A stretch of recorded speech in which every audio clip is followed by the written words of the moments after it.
Hey guys, it's Nihon Reboot.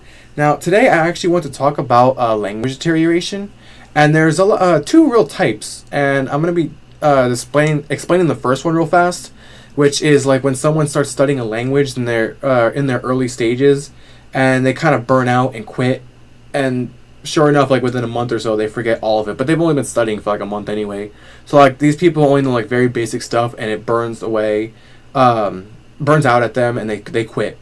I don't want to talk about that because I don't really consider that true language deterioration. I just consider that like just forgetting. They barely put in the effort to learn it, and they had minimal skill, which easily just crumbled away. That I'm not talking about that. What I want to talk about today is when someone actually dedicates a massive amount of time, years even, to developing their language abilities, and what happens when it starts to actually deteriorate and go away. Now, myself, I'm actually going to use myself as an example. So, I've been studying Japanese for around 4 years now. Okay, 4 years. And I'm currently, well, I was, around N2 level. And I'm definitely way above N3, that's for sure. So, I came back to America in June. And with that, my exposure plummeted massively, being in Florida, in a non-big city where there's like literally no Japanese people. I get zero opportunity to really speak. So most of my conversation is done through like texting, hello talk, those kind of things, to keep my skills semi-sharp. I listen to a lot of dramas, listen to a lot of music. But overall, like even with all of that effort, like my skills are falling. A couple of examples are like when I came back, my mentality, the way I thought, it was about 50-50 with Japanese and English. My brain would automatically switch effortlessly between the two. And I wouldn't even think about it. It would just be natural for me.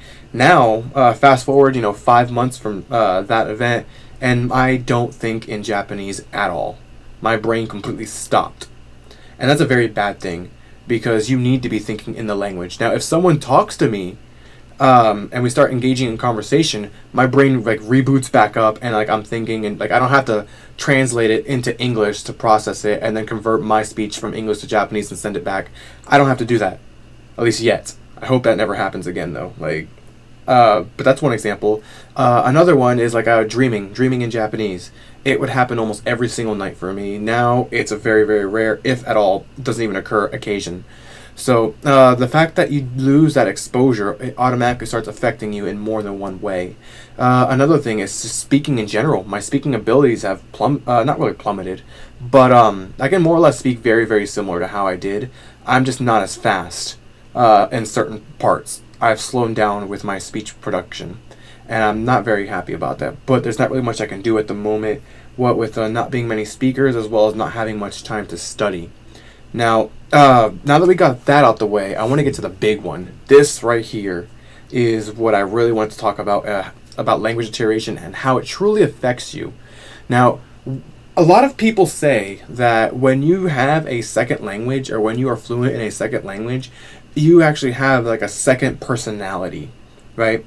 And that personality, the person who you are and the person who you are when you're speaking the other language is completely different. And I was told this multiple times when I was in Japan. They told me many, many times, mostly from girls. They told me when I'm speaking English, I have a much more manly personality, much more strong, bold personality. But when I switch to Japanese, I'm significantly more childish and playful with my attitude.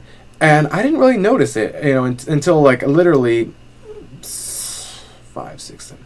It was definitely more than 8 people that told me this on different occasions, that my personality does have a stark change that I wasn't aware of. Because, when it really comes down to it, my interests and things stay the same, but how I approach things alters differently. And this is affected by, how the language functions. There are some things you can explain in one language that you can't in another.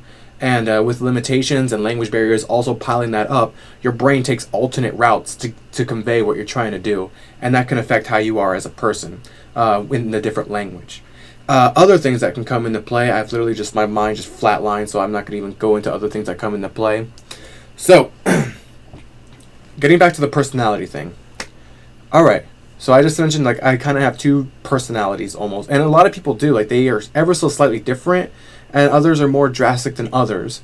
But when you stop using that language, or when you stop running out of it. Like, I was in a situation where I became so used to speaking both English and Japanese, like in heavy amounts. Actually, it was less English than Japanese. Now that I think about it, living in the country and whatnot. I was so heavily adjusted to the Japanese life and speaking with that like my body, would you call it like a withdrawal maybe? I don't really know what you would refer it to. But basically it's like this. Being here, not being able to speak, I actually feel like there's a part of me inside that is like steadily like trying to bubble out. And it happens very, very frequently. And every time, like, I can literally feel it, like, up in this area. It's just something that just wants to yell out in Japanese. Like, just talk, speak, anything in Japanese. Like, and I do that on the cars, like, on my car ride home, because I commute, like, an hour and a half every other day. Like, literally, when I'm doing that, I'm literally just, like, speaking, like, straight Japanese, because I'm like, oh, I gotta get it out of me, Like, it's just in there.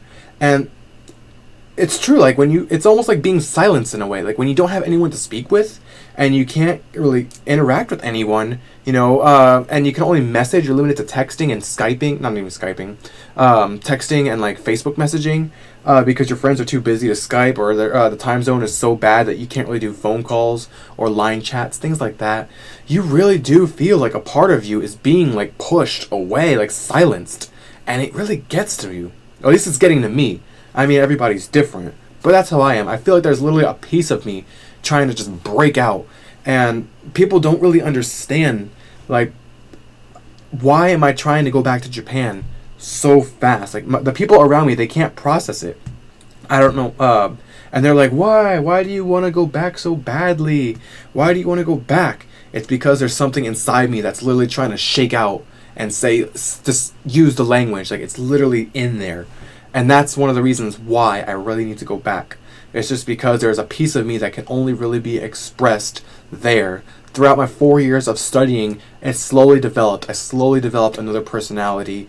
Another piece of myself was expanded. Or rather, it was probably always there, but it was unlocked and shown into the light. And now that it's being put back behind the doors, now it doesn't want to go back there. It doesn't want to go back at all. And I think that's what's happening to me, and I feel like probably a lot of language learners who have put significant amounts of time and dedication into studying the language and then start to get it all taken away, you don't like it.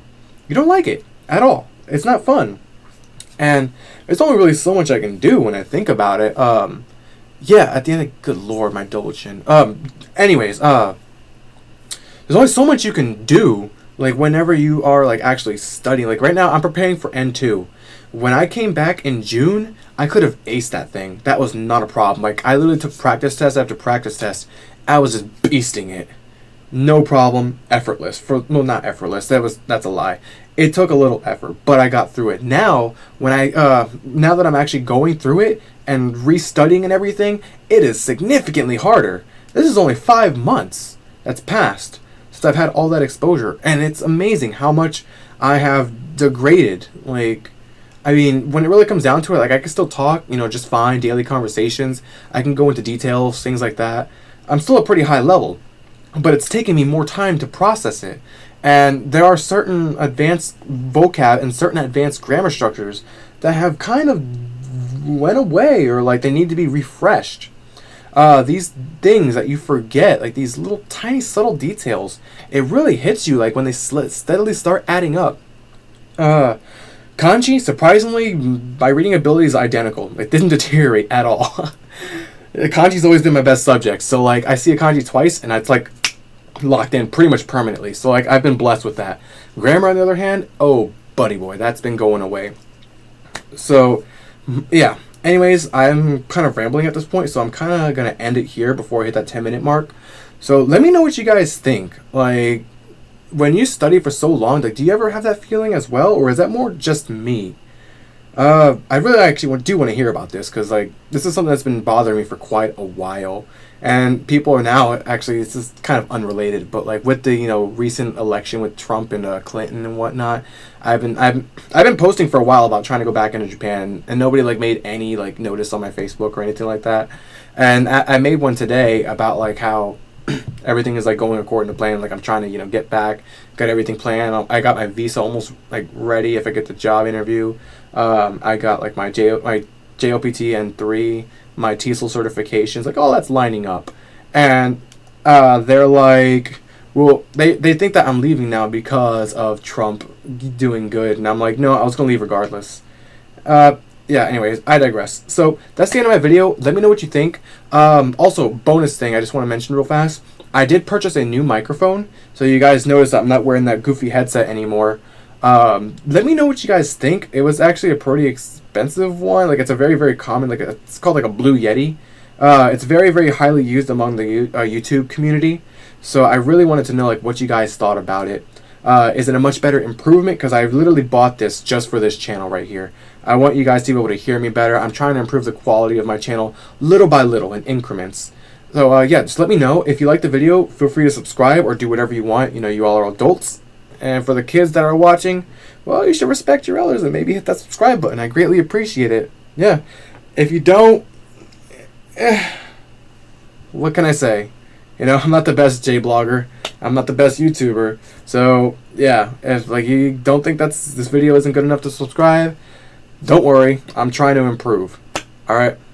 Anyways, thanks for watching. Bye, guys.